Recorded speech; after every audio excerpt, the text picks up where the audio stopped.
upset you now. So, Paul, what happened at this festival? Because me and Paul spoke on the phone, and we actually said save it. So I don't know. This So I story. did a festival on Thursday night. So a couple of festivals this weekend.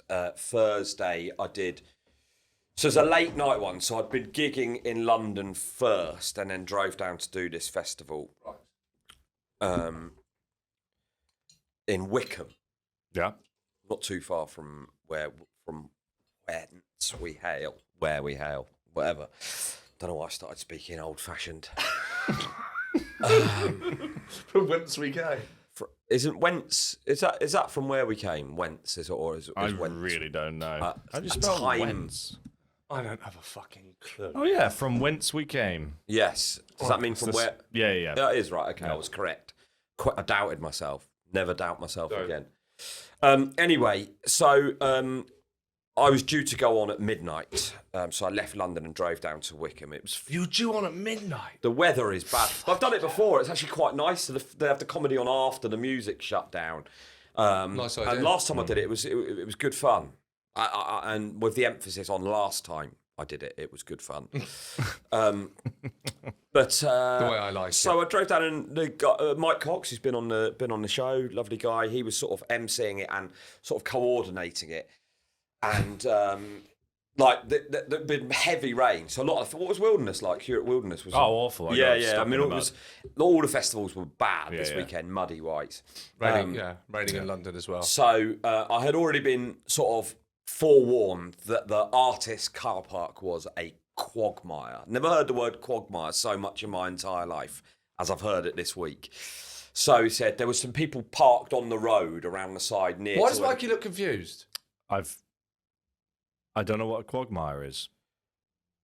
You can figure it out. It's wet and it's muddy. I got confused because there's a Family Guy man I called knew you were thinking. Quagmire, That's why and I I asked thought, him. is that That's the same why I asked word? him. I knew it was that. Right. Yeah. And what's his kind of what's his thing? Does he? I think he's like a bit of he's a pervert. Right. Paul, look, it's raining today. So just to let you know, when you're parking, there are a lot of perverts. Yeah. I don't think this was pervert related. It's just like Sorry. weather, muddy. Yes. People getting sorry. stuck in it. Yeah. You know. Right. So he said there's a couple of things you could do. Anyway, so I turn up at the festival, and it's a small festival. Lovely. The Proclaimers were supposed to be headlining, they pulled out. Oh, no. Yeah, they didn't fancy the 500-mile walk.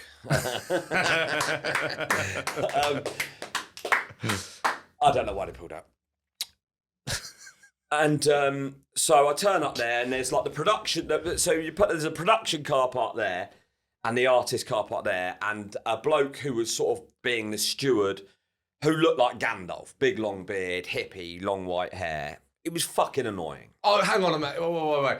When you say steward, do you mean those fucking people in the... No disrespect. I said no disrespect, but I've just said fucking people. With the fluorescent fucking jackets on when you're driving in that are sat on a chair and you have to drive up to them and wind your window down and they just say the most unhelpful thing that... Yes, I don't think anyone has ever spoken to those people and then been more in the know after talking to None those of people. them care No. or know what they're doing. They are simply there working for 8 hours to get a free ticket. Yeah, to the 100%. They're all like students. That's it. Aren't 100%.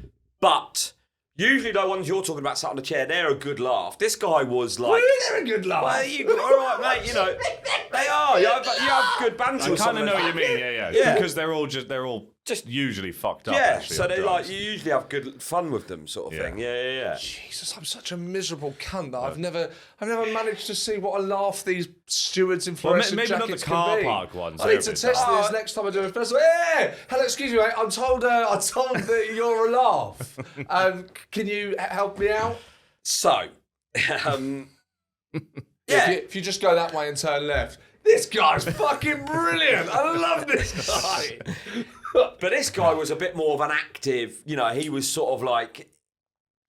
Do you know what I mean? On his Yeah. feet, sort of right. No, job's worth. A proper. It was a hippie job's worth. Hang on, I want a job's That is worth. That's two things that just. Do you know what it is? I want a job's This worth. is the thing with these people. Exactly. Like, you'll get people that go, "Yeah, I've got a beard and long hair, man. I'm a fucking hippie." Quite often, the worst ones. Yeah. That's true, yeah. Like masquerading as like free spirits, I don't care. Actually, you're more of a fucking square than the people that are just kind of going about their day-to-day business. Do you know what I mean? Yes. So I turn up and I said, look, I'm doing comedy, and I've been told that I could park round by the side of the tent. I was like, I don't know about that, mate. No. I said, by the way, that's another thing. Every single one of these pricks in the fluorescent jacket has a different take on what you need to know. What? And This is exactly what you're saying there. It's an I don't know about absolute that. lottery As to who you speak with, as I will prove. So it always depends who you speak to. That's it. So he said, well, I think you maybe had to go down that way. This is what he also kept saying. He said, you're supposed to park in the artist car park, but you do that at your peril. I'm like, What does that mean? So What are you, the fucking Bible? it's a risk. You go in there at your own risk because it's muddy in there. Well, because it's full of perverts. Full of perverts. So I said, right, okay, well, I'm going to quickly drive down and see where. But do you know roughly where it is? He goes, no, I don't know. So Why not? Exactly. Why doesn't he fucking mad. know? It's literally your job. So That's I your one job to know where everything is. So I drive off, and after a couple of minutes, I'm like, I'm driving away from the festival. Yes, here. this is what happened to me. It can't possibly be this way.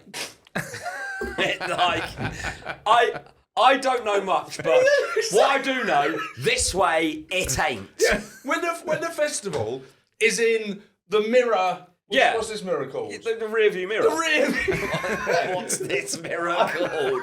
What's that one on the side? Wing mirror. Wing like wings. Yes. Okay. Yeah. When the festival is in the rear view mirror, you are going. Yeah. You go like, the festival is getting smaller and smaller. It's not this way, is it? I know. Anyway, so I went back and he's like, all right, you're back. And I'm like, yeah, I'm on stage in 15 minutes. So he said, right, I said, look, mate, can I just stick it in the production car park, please? The production car park is... like, essentially, it's on, like the track. It's all set up properly. It's like, that's a functional car park. He said, no, you've got to stick it in there. But I must say, you do it at your own peril. And I'm like, what's happening, mate? I'm working here. What do you mean you do it at your own peril? So I drove into the artist car park. I took one look at it and I was like, I am not parking in there, or I am not getting out. Like, I can't park in there. You will it was perverts. Like, the mud was about 1.5 foot deep. Full of perverts. Like, literally, just kind of, I looked at it, I'm like, I can't park in there. So I reversed out. Your car's going to be, there'll be perverts all up the side. I said to the guy, I was like, look, listen, this is how we're going here, mate. I said, I'm on stage in 15 minutes. We've got two options. I can either park in there, or I'm going home. I am not parking in there. I said, I'm going to be here for 40 minutes. Can I not just park in there? So he goes, whoa. So he calls over a bloke from the production car park and goes, sorry, mate. This guy's a comedian. He's on the stage in 15 minutes. He wants to know if he can park in there. But I go, yeah, that's fine. Yeah, just stick it in there. It's like, annoying. Why did I not fucking get this guy? He goes, yeah, that's fine, mate. Just stick it over there. They're so badly organised, these festivals. And then, sorry, this is the main part of the story that I've completely forgotten. Joe Wells, lovely Joe Wells, another comedian, had parked in the artist car park, had to wait 2 hours for a tractor to come and tow him out. I've got the fucking WhatsApp message here. Oh my God. Have we had Joe Wells on? No, he wants to come on. We should get him on. Yeah, he's on. great, Joe Wells. Oh my God. We will get him on. Oh my God. But the same thing happened. You said these places are. And this isn't devil's advocate, but I think, of course, they're a fucking mess because essentially what they're trying to set up is a part-time town. It's a town, isn't it? A festival. Well, yeah, but they're all run by. Well, we're going to be in this car park for a while. Yeah, waiting on the tractor. They're basically pulling every car out that isn't a 4x4. That's exactly what they did at Wilderness. What? Why would I go and park in there knowing I'm not going to get out? It's so dumb. Oh my God. They also had all. This is what annoyed me. They had all week. Everyone knew about that day of rain. The festival knew about that day of rain. They had all week to prepare for the day of rain. Can I just ask, how do you prepare for a day of rain? You can put these, the grid floor things down, or you can like put a little hay on it just to give people some traction. But they don't. They don't do that because they don't want to pay the money. That will cost. Yeah, money. Yeah, lots of money. And that's why. A fucking disaster. But then, it's that's. Oh, anyway, whatever. But then I did another festival on Sunday, and that was a completely different experience. Lovely. How was the gig? The gig at Wickham. The what? Yeah, this one. The first one. The midnight one. Not good. Not good at all. And I sort of thought I was okay. I got away with that. As I came off, I stood outside. A bloke who obviously did not see me stood there. I heard him say to his mate, "I thought he was fucking shite."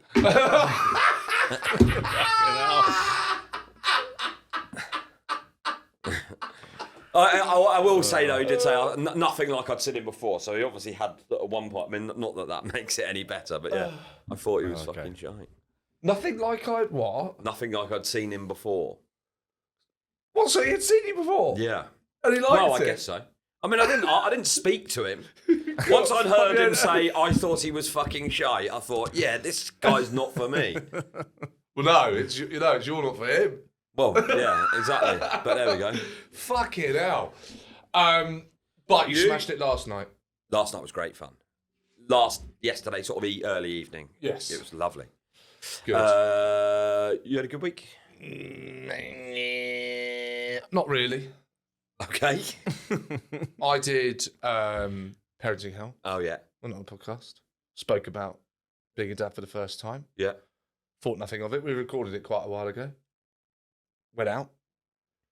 I didn't even think. Honestly, I didn't check. I didn't even know it was out. I saw a post. I thought it was to announce that it was going out. Yeah. And then Grace said to me, "I listened to Parenting Hell," and I went, "Oh, I didn't know it was out." And she said, and this is absolutely fair enough. I accept this. She said, "You came across as sweet and thick," and I was like, "I can't argue with that. Can't argue with that. That's fine." And I thought, I'll check up the Parenting Hell page, see what that's like. Yeah. I don't know what I've got to stop expecting things from life. Why did my brain tell me that the biggest podcast in like the country was going to have an account with just like 12 comments on it? That's literally what I thought. My brain just went, and you trust what your brain tells you, don't you? My brain went like that. Okay, sure, yeah.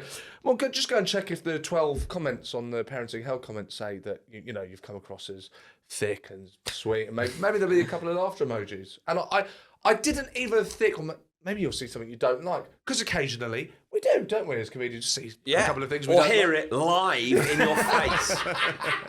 I thought he was fucking shite. I thought he was fucking shite. It's just wrong. So I went over to the Parenting Hell thing. There were hundreds and hundreds of comments. Right. Yeah. Well, they didn't enjoy me. If they could tell me in real life. I didn't think you were sweet and thick. They did not think. No, definitely. Old Sean Toffee Walsh. Have you heard this phrase? What is it? Weaponized incompetence. No. Right, so it's like where you're so fucking shit at life. Yeah. That's like that's a weapon. So what, to get out of doing stuff? Yeah. You're like, no. You don't know me. You don't. I'm just fucking incompetent. Right. That's how would you weaponize incompetence? So I don't really know. I think it's to get out of doing. I mean, So it is that. So it's like, you do that, you're better at that than me. Yeah, but someone's going. Yeah, but so we had that with an email thing the other day. Yeah. Like a week or so ago. You went, you do that. You'll be better than me at well, that. Hold on a second. Don't start commenting me saying I'm doing weaponized. Were you weaponising your incompetence? No, I wasn't. No, you thought. You were better at that, yeah. Right. Yeah, and I thought, maybe this. I think I could come off a bit short in. No, you didn't at all. But that was my thinking behind that. Yeah, right. Yeah. I'm always scared of that as well. But this thing where people they coin a phrase, right? And what it does, the phrase is in the phrase they don't know you, they don't know anything about you or normally who they're talking about, and they get to give you the motive in the phrase. So you go, I'm fucking useless at this. Well, that's weaponized incompetence. Wait, you've decided that I'm using this to kind of get my own way. Right. No, that's not what's happened. I'm incompetent, and often who I'm with will be like, if we leave that up to Sean, we're fucked. Yeah. That's not weaponized. That you can't. You're saying that me being fucking useless is like an attack. I would much, believe me, I would much rather be good at the thing. But what was the thing that you were? What give an example of being a dad. Right. Remember, it was on WhatsApp. I told a thing from What's Upset You Now. Yeah. Which was, remember, so it was 2 stages. You said to me, it's difficult with, Iris, waking up during the night and stuff like that, right? Yeah. When she was a baby. And I said, I don't have that. Yeah. And then we came back next week and I go, oh, apparently we do have that. It's just I sleep through it. That was weaponized incompetence. Right. That's mad, isn't it? Yeah. When people don't know, and then they start going, no, you're using that to like not wake up in the night.